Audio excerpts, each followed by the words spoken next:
Hi, this is Gabe Newell, and welcome to the Lost Coast. In this tour, we're going to be talking about a new graphics technology we've been developing called High Dynamic Range, or HDR. We'll also be giving you some insight into the design and production challenges we faced during the construction of the Lost Coast. First, a quick explanation of the commentary system. To listen to a commentary node, put your crosshair over the floating commentary symbol and press your Use key. To stop the commentary, put your crosshair over the rotating node and press your Use key again. Some commentary nodes may take control of the game for the purpose of showing something to you. In these cases, simply pressing your Use key will stop the commentary.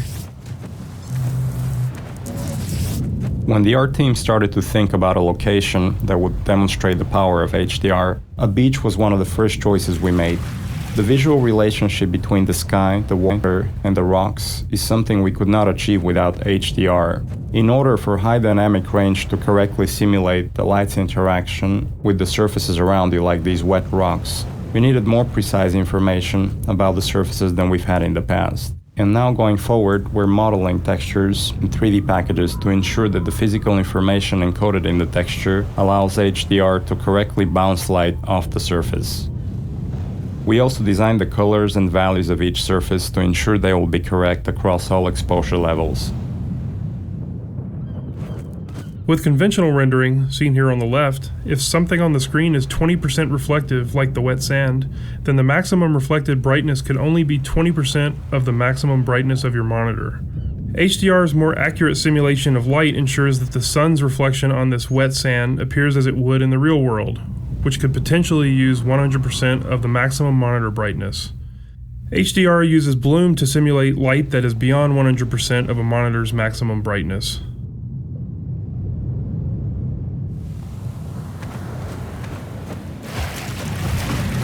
The process of building characters in Half-Life 2 taught us many things.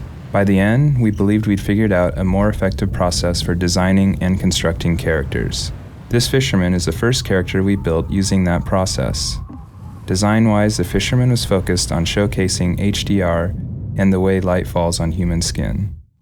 The highlights on his forehead and nose are good examples of specularity on human skin. You can see how the wrinkles on his cheeks and around his eyes are an example of how we can use normal maps to add depth. Production-wise, the fisherman was built using a similar process to the rocks you saw on the beach. We model the 3D character at a very high detail, then extract much of the physical information and store it in the textures. Hey, you there? Wait a minute now, aren't you? You are. You're that scientist chap, Friedman, Fishman, am I right? You must be here to take on the Combine. Not sure what one man can do, but no other reason to visit St. Olga at a time like this. I'll take you to where they made their base, or as far as I can, at any rate.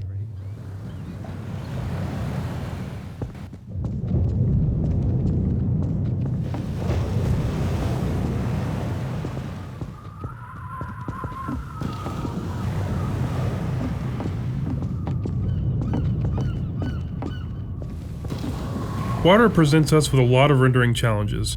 In fact, we have to render the scene 3 times, once for the refraction of what's under the water, once for the reflection of everything above the water, and once from the player's view. You can see the reflection and refraction scenes in the 2 small windows on screen. In the refraction, we calculate per pixel how much water you're looking through to do a volumetric underwater fog to simulate particulate matter.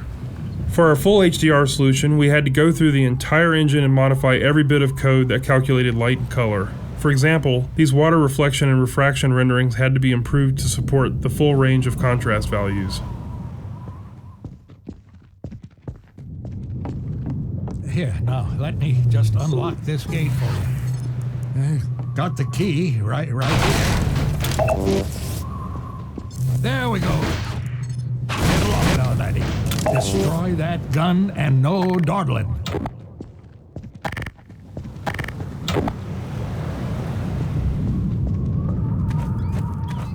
Get going.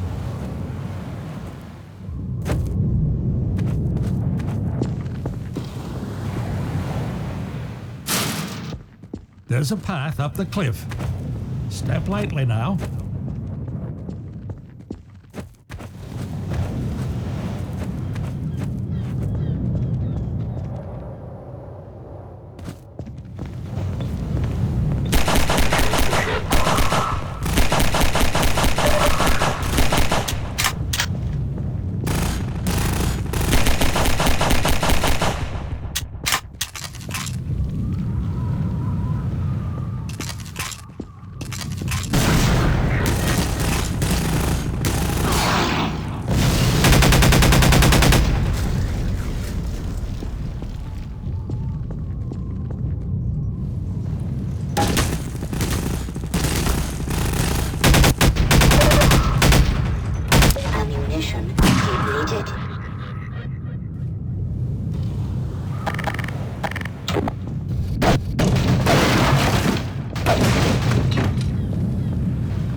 The area you're currently entering is called the Cliffside Arena. We were particularly happy with the vertical cliffside in Half-Life 1 and regretted that we didn't iterate further on that concept in Half-Life 2. Vertical space allows us to force the player to deal with threats from above and below. We find that players focus their view on the direction they're traveling, so by using a cliffside and having the player ascend it, we ensure that the player will look up and be prepared for enemies. If the player's path was to move past the bottom of the cliffside, it would be unlikely he would notice soldiers rappelling down from above. And dying from unknown threats never feels fair and certainly isn't fun.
One of the features of our HDR solution is dynamic tone mapping.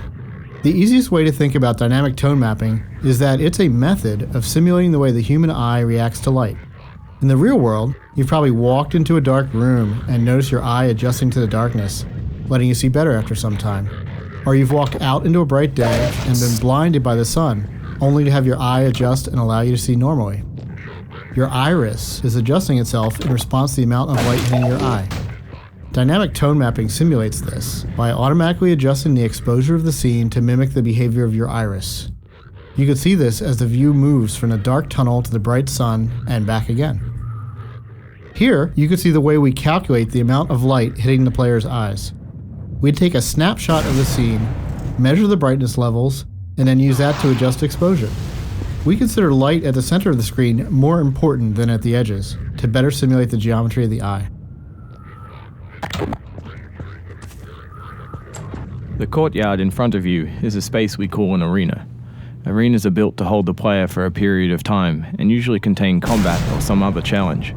They often have multiple entry points for enemies, along with a gate of some kind to prevent the player moving on until the challenge has been completed. In this case, the arena is free of enemies until the player solves a puzzle and triggers an alarm. This is a method that allows the player to explore the arena and get a sense of its space before being forced to fight in it. It adds a sense of uneasiness to the player who's expecting to be attacked now that they've reached the goal set for them at the start of the map. The break in the action here is also a crucial part of the level's pacing. It allows the player to recover and explore the world a little after being attacked on the way up the cliffside.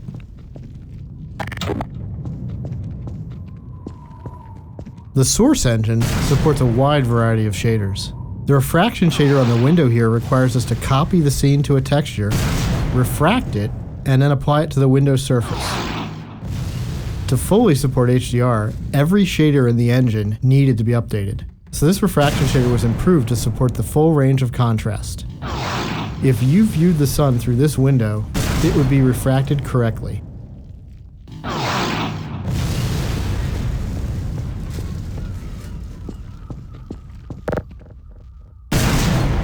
We wanted to transition from a bright, wide-open space into a tighter, closed one to showcase HDR's dynamic tone mapping.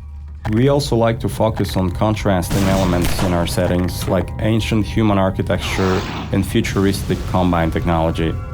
A monastery fit these requirements perfectly. Monasteries are generally isolated, unlit, and built ages ago. They provide a great backdrop for the contrasting Combine technology. When we build fictional settings, we try to ground them by basing them off a real-world location. We use these locations as a design constraint that forces a logical consistency behind the art choices. Churches are great dramatic spaces. They're often lit naturally with extremes of darkness and brightness, which makes them a great showcase for HDR. Gothic churches are the sober monochromatic spaces that you've seen in almost every horror movie or game. Byzantine churches, on the other hand, are very colorful and have a large variety of materials. We wanted that color and material variety to show off our HDR reflections.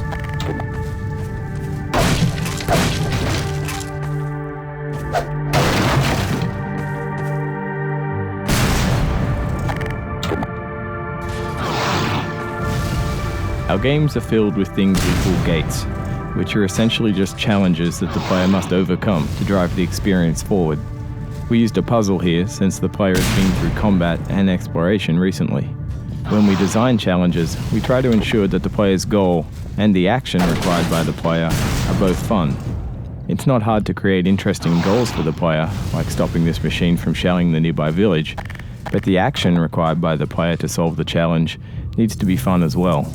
So instead of something menial, such as hitting an off switch, the player gets to use physics to jam the gun's mechanism and cause it to break.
This marks the end of the Lost Coast tour. This has been an experiment on our part to see if our community would find it interesting to learn more about our development process. As always, we're interested in your feedback. I can be reached at gaben, G-A-B-E-N, at valvesoftware.com. If people like this, we'll keep producing this kind of content for all of our games going forward. Thanks for listening. This marks the end of the Lost Coast tour. This has been an experiment on our part to see if our community would find it interesting to learn more about our development process. As always, we're interested in your feedback. I can be reached at gaben, G-A-B-E-N, at valvesoftware.com. If people like this, we'll keep producing this kind of content for all of our games going forward. Thanks for listening.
celebrate this victory with a feast.